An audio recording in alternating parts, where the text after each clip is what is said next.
হাতের লেখা সুন্দর করতে গেলে হাতের স্পিড হয়ে যায় একদম কম। সৃজনশীল প্রশ্নের প্রথমটা এত সুন্দর হয় কিন্তু শেষেরটাতে গিয়ে দেখা যাচ্ছে যে লেখা বোঝাই যাচ্ছে না।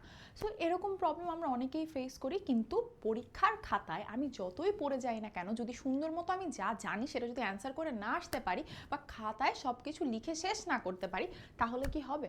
Not really. আমি নিজে ইংলিশ ভার্সনের স্টুডেন্ট ছিলাম এবং যখন ইংলিশ ভার্সন থেকে বাংলা ভার্সনে শিফট করি তখন দেখা যায় আগে একটা সাবজেক্ট বাংলা ছিল, এখন সব কিছু বাংলায়। সো তখন আমি স্পিড নিয়ে অনেক স্ট্রাগল করতাম, আমার খাতা লেখা আমি নিজেই হয়তো বুঝতাম না অনেক ক্ষেত্রে। সো আমি যে জিনিসগুলো ফলো করেছি আজকে সেটা নিয়ে কথা বলবো।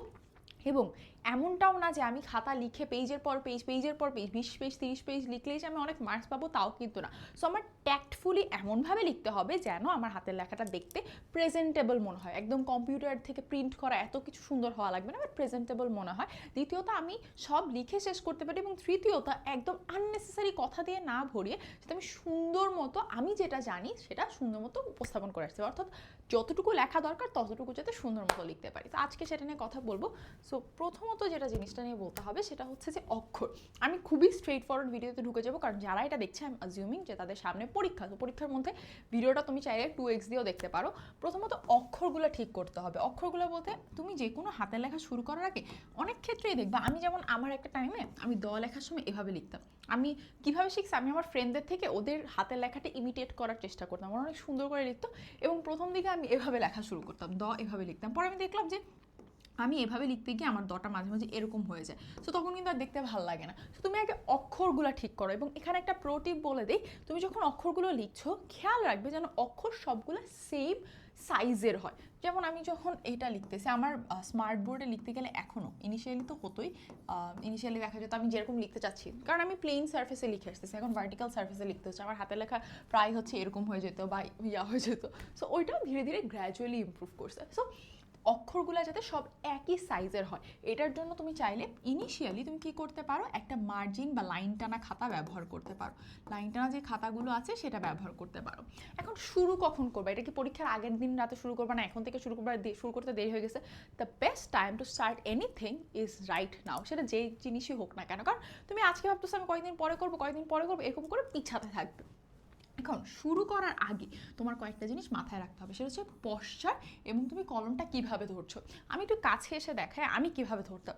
আগে আমি কলম ধরার সময় এইভাবে ধরতাম, অর্থাৎ আমার মানে মিডল ফিঙ্গার অ্যান্ড তর্জনী দুইটাই আমি একদম ভাঁজ করে একদম খুব চাপ দিয়ে লিখতাম। এত চাপ দিয়ে লিখতাম পরের পেজে একদম ছাপ পড়ে যেত। পরে আমি দেখলাম আমার ফ্রেন্ডরা ওরা কি করে, মিডল ফিঙ্গারটাকে এইভাবে ধরে। সো দেখা যায় তখন বেশি চাপ পড়তেছে না, চাপ কম প্রয়োগ করে লেখা যায়। অর্থাৎ তুমি বিভিন্ন মেথডস ইউজ করে দেখো যে তোমার কোন পশ্চারে গেলে তোমার লিখতে হাতে চাপ কম করে, কারণ তুমি যত চাপ দিয়ে লিখবা তোমার তত শক্তি শেষ হয়ে যাবে। ইনিশিয়ালি যদি তুমি ধরো 90% এনার্জি শেষ করে দাও ফার্স্ট ছিল, তাহলে পরে গিয়ে কীভাবে কী করবে। এবং পশ্চারের কথাটা কি, আমি অনেকেইভাবে ঘুরায় হাত ঘুরায় লিখতে দেখছি, বা হাত হচ্ছে গিয়ে পুরো টেবিলের উপর না রেখে ধরো হাত নিচে রাখছে এবং টেবিলটা তোমার এখানে ড্র্যাগ ডাউন করছে, দেখো নিচে অভিকর্ষ আছে অলরেডি, তুমি হচ্ছে গিয়ে একটা মানে ডাউনওয়ার্ড ফোর্স ফিল করতেছো। তোমার কী করতে হবে, হাত পুরাটা টেবিলে রাখো, হাতটা কমফোর্টেবলি রাখো, এরপর কলমটা কম চাপ প্রয়োগ করো, কারণ তোমার কম চাপ প্রয়োগ করলে কি হচ্ছে, তুমি পুরোটা আস্তে ধীরে সুন্দর মতো লিখতে পারতেছো। এবং এক্ষেত্রে অনেকের হচ্ছে গিয়ে যেটা হয়, অনেকের অনেক হাত ঘেমে যায়। সো সেই ক্ষেত্রে তুমি চাইলে রুমাল বা টিস্যু রুমাল রাখতে পারো, যাতে তোমার হাত ঘেমে গেলে কি হবে, তোমার কালিটা ছড়িয়ে যাবে। সো এইসব ক্ষেত্রে তুমি কলম সিলেক্ট করার ক্ষেত্রে, যেহেতু আমরা কলম ধরার কথাই বলছি, তাহলে কোন কলম ব্যবহার করবো। আমি একটা জিনিস খেয়াল করছি যে আমার এখন মানে হাই স্কুল বা পিন পয়েন্ট এগুলোতে লিখতে সুবিধা হয়, আবার একটা টাইম ছিল যখন আমার হচ্ছে গিয়ে লিঙ্কের কলমগুলো দিয়ে লিখতে সুবিধা হতো। সো আমি খেয়াল করছি আমার ক্ষেত্রে এক এক টাইমে এক একটাতে হেল্পফুল হইতো। সো এটা তুমি কি করতে পারো, ট্রাই আউট করতে পারো কয়েকটা ডিফারেন্ট। আমার কাছে মনে হয়েছে যে হাই স্কুল বা পিন পয়েন্টেরগুলো দিয়ে লিখে অনেক আরাম, বাট পিন পয়েন্টের বা হাই স্কুলে যেটা হয় এদিকে তো হচ্ছে এরকম মানে স্টেপ মানে সিঁড়ির মতো থাকে না, তো হাতে একদম চাপ পড়ে যায়। সো তারপরও তুমি কয়েকটা কলম ব্যবহার করে দেখো তোমার কোনটাতে এখন কমফোর্টেবল লাগছে, কোনটাতে তুমি স্মুথলি লিখতে পারতেছো। কিন্তু এমন কলম চুজ করো না যে কালি ছড়ায় যাচ্ছে বা কালি জমে যাচ্ছে, কারণ হঠাৎ করে টান লাগলো দেখলে পুরো কালিটা ছড়ায় গেল, তোমার খাতাটা কিন্তু অলরেডি নিট অ্যান্ড ক্লিন নেই। অর্থাৎ খাতা তোমার হাতের লেখা যতই সুন্দর হোক, খাতা যদি নিট অ্যান্ড ক্লিন না হয় তাহলে কিন্তু হবে না। আরেকটা জিনিস হচ্ছে খাতা লেখা শুরু করার আগে মার্জিন করে নিবা, যেহেতু তোমাদের সামনে পরীক্ষায় আই এম অ্যাজিউমিং দ্যাট পরীক্ষায় তুমি মার্জিন করে নিলে খাতাটা এমনি দেখতে ভালো লাগে। আরেকটা জিনিস, ওটা আমি সামনে আর আসতেছি। এখন দেখো সময়টা কোথায়, তুমি প্র্যাকটিস কোথায় করবো, আমাদের এত এত পড়া, তুমি যে জিনিসটা করবা, তুমি পড়ার মাঝখানে এটা নিয়ে আসবা। পড়ার ক্ষেত্রে দেখবে অনেক সময় তোমার মনোযোগ বসতেছে না, তুমি বই খুলে এরকম করতেছো, কিন্তু তোমার পড়া কিছুই মাথায় ঢুকতেছে না। সো আমার যারা পড়ার ভিডিওগুলো দেখছো, যে আমি যখন নিজে পড়াশোনা করতেছি, ওই টাইম ল্যাপসগুলোতে দেখবে আমি পড়তেছি এবং আমার পাশে একটা খাতা থাকে, কলম থাকে। যেই ওয়ার্ডগুলো আমার কঠিন লাগে বা কিছুক্ষণ পরপর পড়ার পর আমার যতটুকু মাথায় আছে সেটা আমি খাতায় লেখার চেষ্টা করি। এটাতে দুইটা জিনিস হয়, এক হচ্ছে কঠিন শব্দ বা স্পেলিং মিস্টেক হওয়ার চান্সেস কম থাকে, দ্বিতীয়ত হচ্ছে যে আমি যখন একবার একটা টপিক বোঝার পর আমার মাথা থেকে জিনিসটা লিখছি, সেটা আমি অ্যাক্টিভলি রিকল করছি, জিনিসটা আমার মনে রাখতে সুবিধা হচ্ছে। এবং 3 নাম্বার হচ্ছে আমার কিন্তু তখন লেখার প্র্যাকটিসটা হয়, অর্থাৎ রেগুলারিটি মেনটেন করতে হবে, অর্থাৎ কনসিস্টেন্সি। তুমি ধরো আজকে ভাবলো তুমি আজকে সুন্দর মতো অক্ষরগুলো লিখবে, কালকে থেকে তোমার হ্যান্ডরাইটিং অনেক সুন্দর হয়ে যাবে, নট রিয়েলি। আমি যখন ইংলিশ ভার্সন থেকে বাংলা ভার্সনে আসি, শুরুর দিকে আমার হাতে লেখা কীরকম ছিল, পরে ধীরে ধীরে প্র্যাকটিস করতে করতে কিন্তু এটা বেটার হয়েছে। সো আই উড সে যে খাতায় লেখার প্র্যাকটিস করে, এটা তোমার পড়া মনে রাখতেও সহযোগিতা করবে আর কি। আরেকটা হচ্ছে, এখন তুমি কি সারা বছর, এটা একটা সারা বছর সারাক্ষণ প্র্যাকটিস করতে থাকবা? না, সারাক্ষণ প্র্যাকটিস করবে, হ্যাঁ তুমি লেখার অভ্যাসটা রাখবা। এবং এটাও দেখা যায় যে তোমার জার্নালিং করতে পারো, আজকে সারাদিনে কী কী পড়ছো, কালকে কী কী পড়বে, এটা তোমাকে পড়া গুছিয়ে রাখতে সাহায্য করবে। কিন্তু তুমি পরীক্ষার আগে চেষ্টা করবা, পরীক্ষার মানে আগ দিয়ে আর কি, ধরো লাস্ট 7 দিন 10 দিনে টাইমার ধরে প্রশ্নের উত্তর করতে। কারণ তোমার হাতের লেখা যতই সুন্দর হোক না কেন, যদি তুমি সময় মতো শেষ না করতে পারো, প্রথম সৃজনশীলে 40 মিনিট লাগাই দিলে, সেকেন্ড সৃজনশীলে তুমি 20 মিনিট 10 মিনিটও পাইলা না, তাহলে কি হবে? সো টাইম ধরে পরীক্ষা দাও। এটাতে আরেকটা জিনিস হবে, আমাদের অনেকেরই পরীক্ষার হলে একটা ভীতি কাজ করে, ওই ভীতিটা কমে যায়। এবং ভীতি থাকলে কি সমস্যা বলো তো, দেখা যাচ্ছে তুমি পড়ে আসছো, সব কিছু মাথায় আসে, কোয়েশ্চেনও পারো, কিন্তু শুধুমাত্র গুছায় লিখতে পারতেছো না ভীতির কারণে। সো ওই জিনিসটাও কিন্তু এখানে কমে যাচ্ছে। সো তুমি টাইমার ধরে প্র্যাকটিস করো লাস্ট কয়েকদিন এবং রেগুলারলি, এবং ধরো তোমার 7 দিন পর পরীক্ষা, এই 7 দিন তুমি 7টা বাসায় টাইমার ধরে পরীক্ষা দাও, তোমার এক্সাম ভীতি কমে যাবে। তুমি দেখবে অনেকগুলো প্রশ্ন তুমি এখানে ভুল করতেছো, অনেক জায়গায় ভুল করছো, ওগুলো মেইন পরীক্ষা করবে না, এবং হাতের লেখাও কিন্তু ভালো হয়ে যাচ্ছে। এবং 7 নাম্বার দিন যেতে যেতে দেখবো তোমার হাতের স্পিডও বেড়ে গেছে। এবার আসা যাক আরেকটা, আমি নিজেই ভুলটা করি, আমি যখন লিখি, ধরো এখনও যখন আমি নোট করি, তখন আমি টানায় লিখি। যে ধরো কি হয়েছে, আজকে আমরা নিওনেটাল সেপসিস পড়ছি, নিওনেটাল সেপসিসের ক্ষেত্রে পরবর্তীতে দেখা যায় এখান থেকে, আচ্ছা এখানে আমি ওই দিকে না যাই, আমার পড়াশোনায় চলে যাচ্ছে। সো নিওনেটাল সেপসিসের ইয়াতে গেলাম, এখন মানে ওখান থেকে নেক্রোটাইজিং ফাঁসাই এনকেফালাইটিস হয়ে যেতে পারে। সো আমি এটা লিখতে গিয়ে সে টানায় লিখতেছি। সো তুমি চেষ্টা করবে এরকম একটা কি বলে অক্ষরের সাথে আরেকটা অক্ষর না জোড়া দিতে। আমরা অনেক সময় তাড়াতাড়ি লেখার সময় কি করি, যে এরকম একটা অক্ষরের সাথে আরেকটা অক্ষর জোড়া দিয়ে লেখা শুরু করে দিই, টান দিয়ে লেখা শুরু করে দিই। এটা আমার ইংলিশের ক্ষেত্রে অনেক বেশি হতো। সো লাগায় লেখো না, একদম টান দিয়ে লিখতেছো এরকম করো না। প্রতিটা শব্দ যাতে আলাদা আলাদা থাকে, প্রতিটা শব্দের মধ্যে এনাফ ওয়ার্ড গ্যাপ, প্রত্যেকটা একটা শব্দ থেকে আরেকটা শব্দের যাতে ইকুয়াল স্পেস থাকে। ধরো এখানে আমি লিখলাম যে অক্ষর প্র্যাকটিস, আরও অনেক দূরে গিয়ে করতে হবে লিখলাম, তাহলে কেমন না দেখতে, অড লাগে না? তো একটা ওয়ার্ড থেকে আরেকটা ওয়ার্ডের ডিস্টেন্স সাথে সেম থাকে, এবং লাইনের গ্যাপ। অনেক সময় দেখবা অনেকের কি হয়, এখান থেকে লেখা শুরু করছে, এদিকে একদম নিচে নেমে যাচ্ছে। সো ইনিশিয়ালি এটা যাতে না হয়, একদম বাঁকাভাবে নিচে না নেমে যায়, তুমি লাইন টানা খাতা ব্যবহার করতে পারো। আরেকটা হচ্ছে, এভাবে লিখলেও দেখবা যে একটা লাইন থেকে আরেকটা লাইনের দূরত্ব যাতে রাফলি এটা তোমার ঠিক থাকে, যে একটা থেকে আরেকটাতে মোটামুটি ইকুয়াল ডিস্টেন্স থাকে। আরেকটা হচ্ছে যে মার্জিন করা লিখবা, এবং খাতাটা প্রেজেন্টেবল হইতে হবে। এই জন্য আমি যেটা করতাম, যে 1 নং প্রশ্ন, আমার খাতাটা কীভাবে সাজাতাম একটু যদি দেখাই, ধরো 1 নং প্রশ্নের উত্তর, এটা লেখার পর 1-এর ক, দেন এখানে আরেকটা ব্লু পেন দিয়ে দাগ, তারপর এখানে আমার 1 লাইনে আমার অ্যান্সারটা লিখবো, ধরো মাইটোকন্ড্রিয়া কাকে বলে। সো এখানে আমার ব্লু পেন দিয়ে মাইটোকন্ড্রিয়া লিখতাম, মাইটোকন্ড্রিয়া লেখার পর এটার সংজ্ঞাটা লিখতাম। সংজ্ঞা লেখার পর যদি আমার ছবি, কারণ মাইটোকন্ড্রিয়ার ছবি আঁকা খুবই সহজ, তো আমি ক নম্বরেও ছবি দিয়ে দিতাম, যদি আমি ছবি পারতাম সহজ হতো। আরেকটা হচ্ছে 1-এর খ, এরপর আমি 1-এর খতে যেতাম। সো চেষ্টা করতাম ক আর খ এক পেজে রেখে, গ নতুন পেজ থেকে শুরু করতে, ঘ নতুন পেজ থেকে শুরু করতে।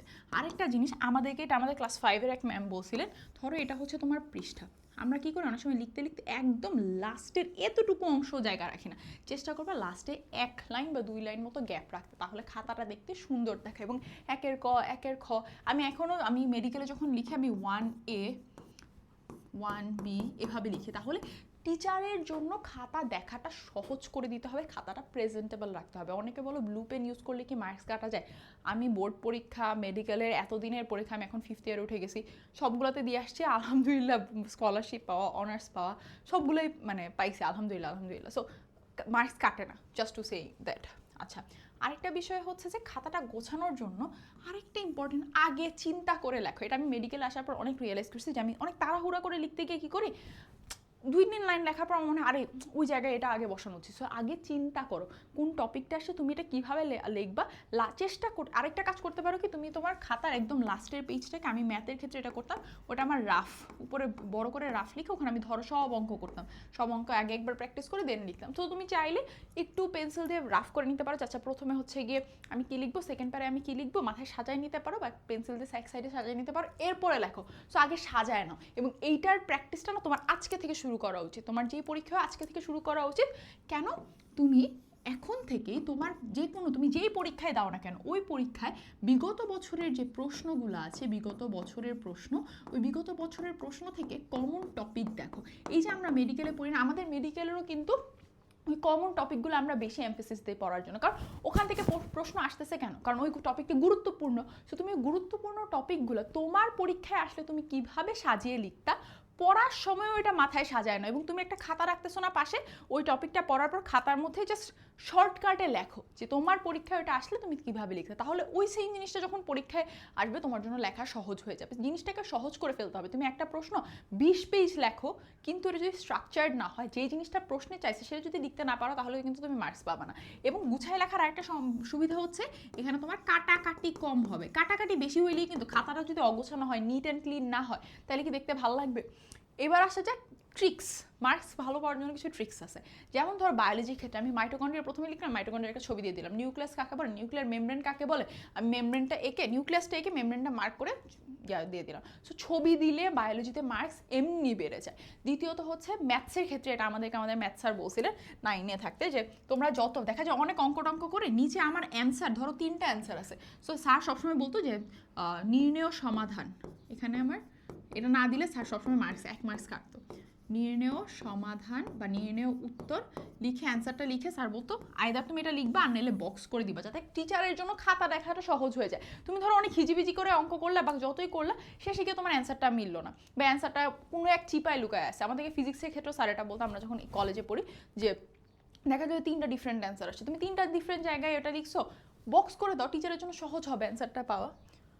আর কিছু কমন টপিক থেকে কিন্তু প্রশ্ন আসে, কেমিস্ট্রির ক্ষেত্রে কিছু রিয়াকশনস থাকে। সো ওই টপিকগুলো তোমরা যারা একটা টপিকের ভিডিও চাও, যে এই কয়েকটা টপিক থেকে বারবার প্রশ্ন আসবে, কোন টপিকগুলো ইম্পর্টেন্ট SSC 26-এর জন্য, যদি সেই রকম কিছু ভিডিও চাও প্রতিটা সাবজেক্টের জন্য, নিচে কমেন্টে জানাও যে আপু আমরা হচ্ছে প্রত্যেকটা সাবজেক্টে কোন টপিকগুলো থেকে টেস্ট পেপার অ্যানালাইসিস করে বা কোয়েশ্চেন ব্যাংক অ্যানালাইসিস করে, সেটা চাই কমেন্টে জানাও, SSC হোক বা HSC হোক। তাহলে ওই রেসপন্স অনুযায়ী আমি হয়তো আরও কয়েকটা ভিডিও বানাবো। আর হচ্ছে গিয়ে ইঙ্ক আর সোয়েট, কলম এমন কলম চুজ করবা যেটা ধরো, অনেক সময় কিছু কলম আছে, যেমন আমার এখন মাথায় পিন পয়েন্টের কথাই আসতেছে, মাঝখানে পিন পয়েন্ট দিয়ে লেখা, না পিন পয়েন্ট না, লিঙ্কের একটা কলম ছিল। লিঙ্কের এটাতে কি হতো, সামনে দিয়ে কালি জমে যেত এক পর্যায়ে লিখতে লিখতে, পরে আমি যখন টান দিয়ে আনতেছি আমার হাত পুরোটা ভরে যাচ্ছে বা এরকম ভরে যাচ্ছে। সো এই জন্য এমন কলম সিলেক্ট করবা, বা তোমার যদি দেখা যাচ্ছে যে অনেক ঘাম হয়, একটা রুমাল রাখা, এবং গুছায় লেখা, প্যারা প্যারা করে লেখা। তুমি একদম গদবাঁধা লিখেই গেলা, তাহলে কিন্তু তুমি ভালো মার্কস পাবা না। ওভারঅল আমি যদি বলতে হয়, আজকে ভিডিওর মেইন টপিকটা প্র্যাকটিস করো, একটু এখন থেকেই প্ল্যান করে আগাও, এবং হাজার লিখলে কিন্তু গুছিয়ে না লিখলে কিন্তু হবে না। এবং অক্ষরগুলো ঠিক করো, তোমার যখন অক্ষর সুন্দর হয়ে যাবে তখন তুমি শব্দগুলো সুন্দর হয়ে যাবে, বাক্য সুন্দর হয়ে যাবে। চেষ্টা করো একটা ওয়ার্ড থেকে আরেকটা ওয়ার্ডের ডিস্টেন্স, এবং একটা লাইন থেকে আরেকটা লাইনের ডিস্টেন্স যাতে সিমিলার থাকে। আমি একটা লাস্ট ওয়ার্ড দিয়ে শেষ করি। আমি ক্লাস 5-এ থাকার সময় আমাদের PSC হয়েছিল। সো PSCর টাইমে আমরাই মনে হয় ফার্স্ট ব্যাচ ছিলাম যারা ওই নতুন কারিকুলামে PSC দিছে। তো আমাদের যেই বাংলা ম্যাম ছিলেন, বাংলা ম্যাম আমাকে বলছিলেন যে তুমি তো 8 number, Nowshin you won't be even able to complete question number 5 at this writing speed. পরে যখন মিস জানছে যে আমি 9-এ থাকতে হচ্ছে বাংলা ভার্সনে শিফট করছি, আমি ওখান থেকে স্কলারশিপ পাইছি, miss was like blown away. তো বিষয়টা হচ্ছে আমার হাতের লেখা অনেক বাজে ছিল। আমি ক্লাস 5-এর আমার খাতা দেখলাম আমি এটা কী লিখছি। সো প্র্যাকটিস করলে পারবা, বাট একটু স্ট্র্যাটেজিক ওয়েতে করো, তাহলে খুব দ্রুত এটা সলভ করে ফেলতে পারবা। Best of luck. তোমাদের অন্য কোনো ভিডিও রেকমেন্ডেশন থাকলে আমাকে কমেন্টে জানিও। পরীক্ষার হলে কীভাবে খাতায় সুন্দর করে লিখতে হয়, খাতায় প্রেজেন্টেশনেরও কিন্তু একটা ব্যাপার আছে, ওটা নিয়ে যদি তোমাদের কোনো ভিডিও চাও সেটাও কমেন্টে জানাও। I'll see you guys next time.